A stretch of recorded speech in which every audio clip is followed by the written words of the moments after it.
So I'll be talking about the euthanasia. It is from the PDF of Care ORG UK. So what is euthanasia? Euthanasia is usually taken to mean mercy killing and is applied to situation where a patient is suffering severely or is enduring a terminal illness. Euthanasia can more hopefully be defined as the intentional killing by act or omission of person whose life is felt to be not worth living. The following are not euthanasia: stopping a medically futile treatment where the burden of the treatment would outweigh the benefits, giving treatment aimed to relieve pain or other symptoms even when the treatment may very occasionally carry some foreseeable risks of shortening life, confusingly known as double effect. It is more helpful to release the doctor's intention is pain relief, not the shortening of life. When a mentally competent person chooses to refuse treatment, doctors cannot force patient to have the treatment against their will, and it is legal for the patient to refuse treatment. If the patient dies, then it is not euthanasia.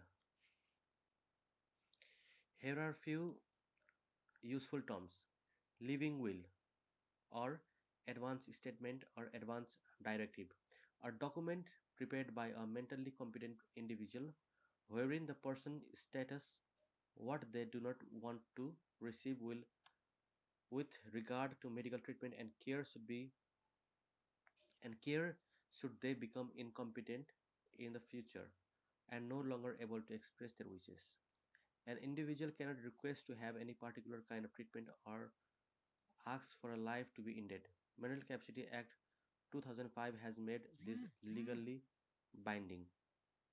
Next one is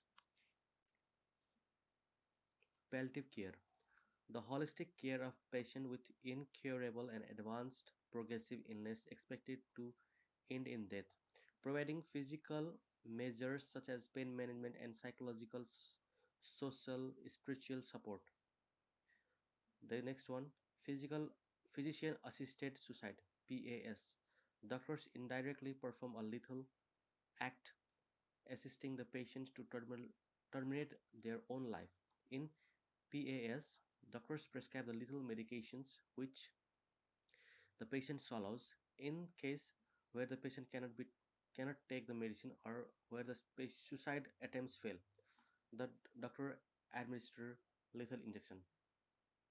Another one, voluntary euthanasia. Doctors, the patient desire their life to be ended and makes persistent and durable request. Non-voluntary euthanasia. Person lacks capacity and has not requested to be euthanized. Involuntary euthanasia. A mentally competent person is not consulted and arguably their life is ended against their own will. In 2004, Lord Joffe bill to legalize PAS was defeated. Some of the arguments for euthanasia: we need it, we want it, we can control it. We needed the compassion arguments.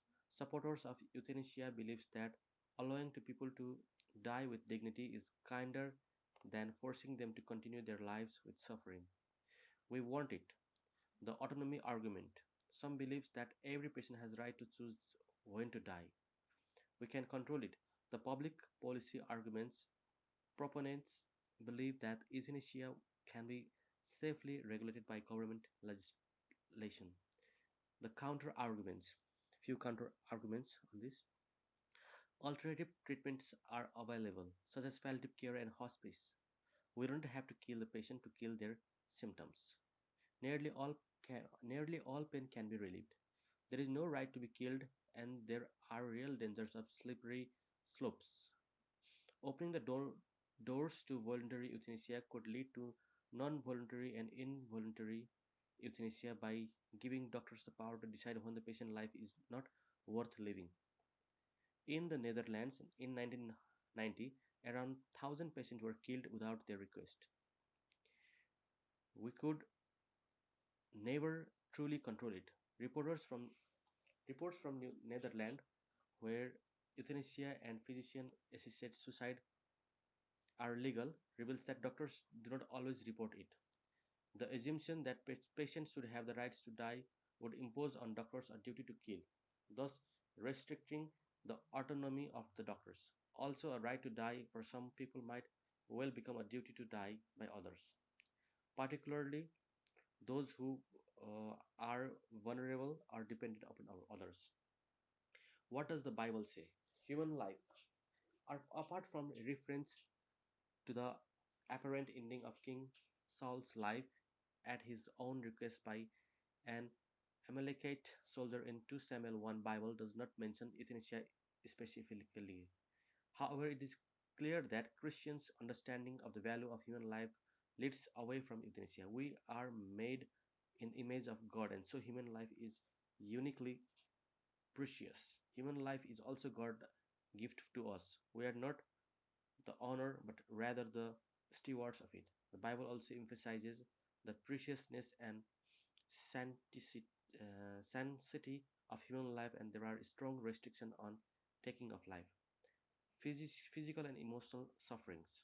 The next topic. Unbearable sufferings is one factor of terminal illness that some claims justifies euthanasia. But suffering is part of authentic Christian's life and part of general human experience in a fallen world. Physical and emotional pain cannot ultimately be avoided. As Christians, we are challenged to maintain hope and perseverance in all situations. So, real compassion never kills. In the last proponents of euthanasia tended to argue on the ground of compassion.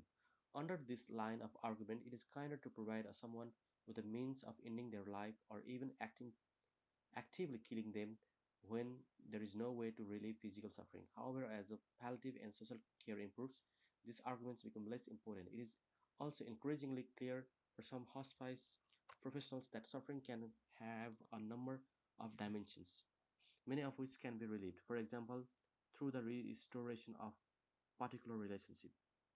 Okay, thank you.